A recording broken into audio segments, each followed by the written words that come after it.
Hello, and welcome to episode 7 of Startle, a podcast by me, Maya Carlton.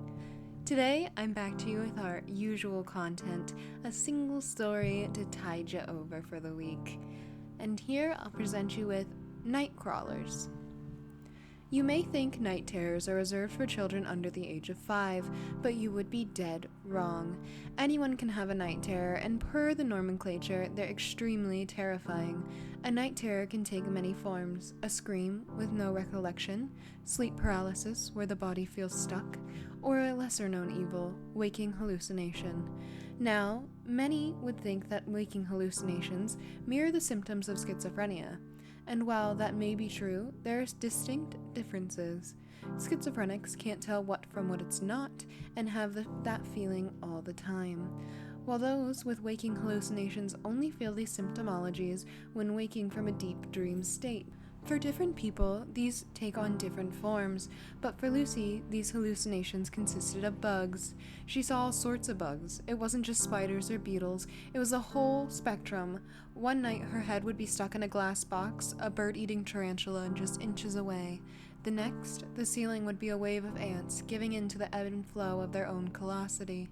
These states were horrifying, but typically only lasted a minute on average, before she'd come to her senses and realize where reality truly lied. The worst part of it all wasn't the terror she endured every night, but the loss she'd encountered because of it. Lucy had been married for 5 years to Mark, a man of significant wealth and stature. Lucy hadn't married for money or power. She was a successful lawyer. But Mark didn't have time to waste on someone crazy, or at least that's how he put it. "You're batshit crazy, Lucy," he'd say over and over, until he decided to leave her all alone, alone with her thoughts, alone with the night terrors. Now he lived in New York City with his bimbo secretary. Lucy wasn't sure. She also played a part in the divorce, but she mainly blamed herself and those night terrors. Since Mark split town, Lucy had been seeing a new therapist, Dr. Sue, specially trained in sleep psychology and repressed memories. Lucy was a puzzling case to Dr. Sue. She had never met someone with such severe waking hallucinations. Her practice focused on the cognitive behavioral approach, tackling mental disorders through one's own actions. Margaret Sue had been practicing for many years before Lucy came to her, and had never gotten so close to being an abnormal psychologist.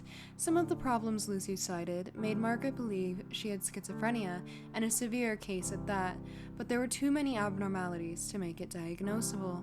She struggled to find methods to help the case.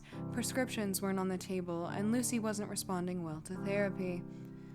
It was almost as if her case was getting worse with every passing day. "Lucy, it's great to see you today. Please take a seat. I think I have a new direction for our sessions," Margaret cooed. "I think we have been targeting this in somewhat complicated way, and sometimes the simplest answer is the correct one." The plan was simple. Every time Lucy woke up, she would count to 10, regardless of whether she was having a waking hallucination or not. Essentially, it would trick her brain into always being fully conscious after it wakes up, therefore eliminating the waking hallucinations. It had been exactly 3 months since Lucy and Dr. Sue started the new therapeutic method, and it had been working. Lucy's prevalence of waking hallucinations had gone significantly down, albeit not totally gone. It was easier for her to go through her everyday life. Her nights were no longer full of terror and screaming, and she now managed to keep a new boyfriend, who doesn't find her crazy in the slightest. She laid her head to rest every night to dream of good things, until a spider bit her, and she practiced her mantra and said it wasn't real, but it was real, and it was deadly. A rare occurrence for a black widow to leave its den and search for a new place to live, and unfortunately for Lucy, it chose the place where she laid her head every night. The spider crawled out from beneath the case and bit her square in the forehead. A kiss goodnight. She fell back asleep and slept for good, never having to wake to a vivid hallucination ever again. Well, there you have it, your daily story for the week. And this one has a personal place in my heart, whereas the others are from my dreams.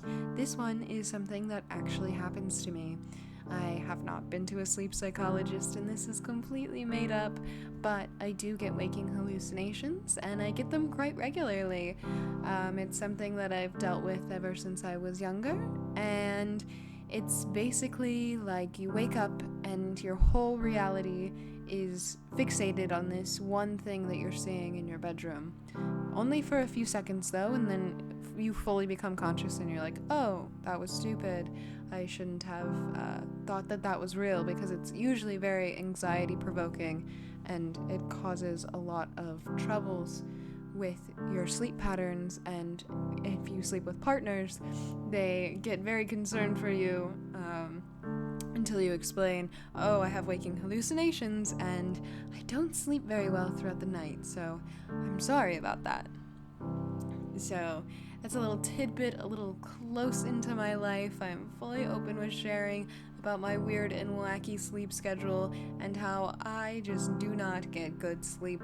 It's miraculous I managed to write these stories, and they may play into why I continue to get bad sleep.